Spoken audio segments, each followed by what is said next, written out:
Following Jesus isn't always easy, but it's not complicated. This is Simple Faith in 5. Each weekday, we take the teachings of Jesus combined with a spiritual discipline and grow our faith in 5-minute shots. Click subscribe to make sure you don't miss a one.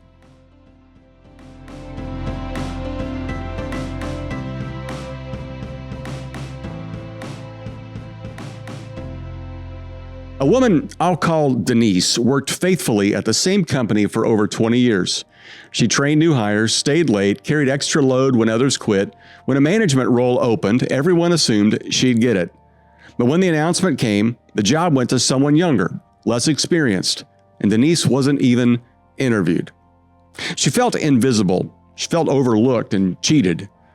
Months later, a restructuring forced the new manager out. Leadership began asking, who really knows how this place works? And quietly, a few people began to speak up and say, Denise. She ended up in an even better role, not because the system was fair, but because her steady character became impossible to ignore. Tamar's story is far more complicated and painful, but it does speak to that same ache. This isn't fair. Does God see me?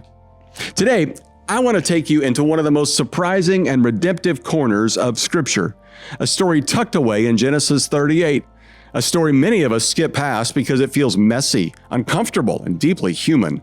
And yet, Matthew desperately places this woman right in the family line of Jesus. Her name is Tamar.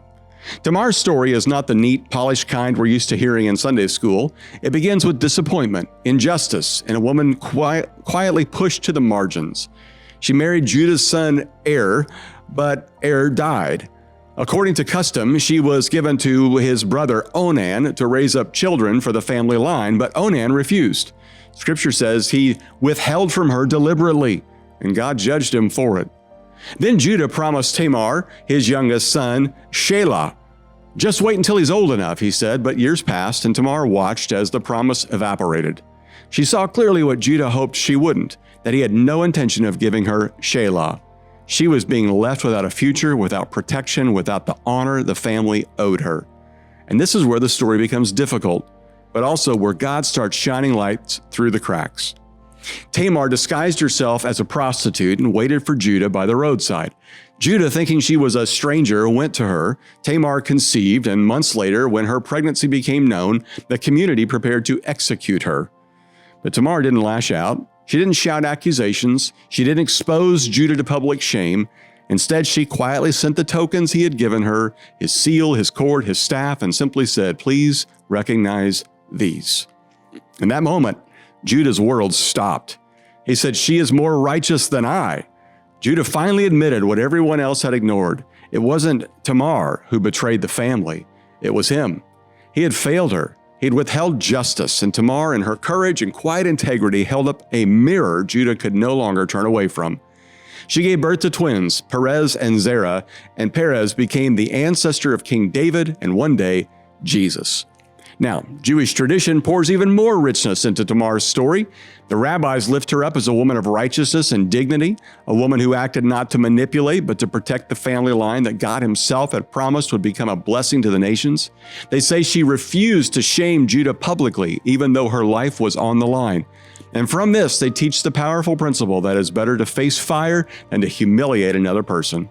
Some traditions even say Tamar sensed prophetically that God's redemptive line would come through Judah and that her actions preserve something much larger than her own future. And honestly, doesn't that make you pause? Because when Matthew opens the New Testament with the words, the genealogy of Jesus Christ, we find Tamar right there in the list, alongside Rahab, Ruth, and Bathsheba. Not polished stories, not easy stories, but real stories. Stories tangled with sin and grief and courage and grace. Why would God include women with lives who were so complicated? Because that's exactly the kind of God he is. He doesn't build his kingdom out of perfect people, he builds it out of redeemed ones. He doesn't choose the spotless resumes, he chooses the faithful hearts. He doesn't hide the messy chapters, he transforms them into testimonies of grace. Tamar reminds us that God works in the places we least expect. In justice, in waiting, in the failures of others, and even in the choices we don't fully understand at the time. She reminds us that God is not afraid of complicated people, complicated pasts, or complicated stories. And maybe that's what someone listening today needs to hear. That your story, your whole story, can still carry the grace of God. That the chapters you don't like to reread can still be redeemed.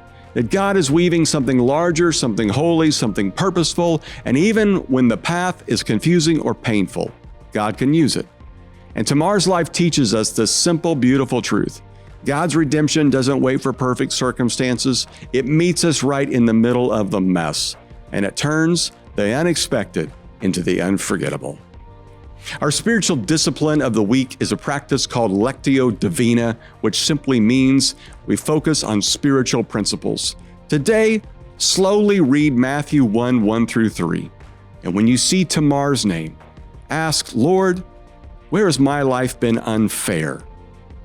And let that passage sink in as God begins to restore you in that moment. As always, have a great day and keep it simple.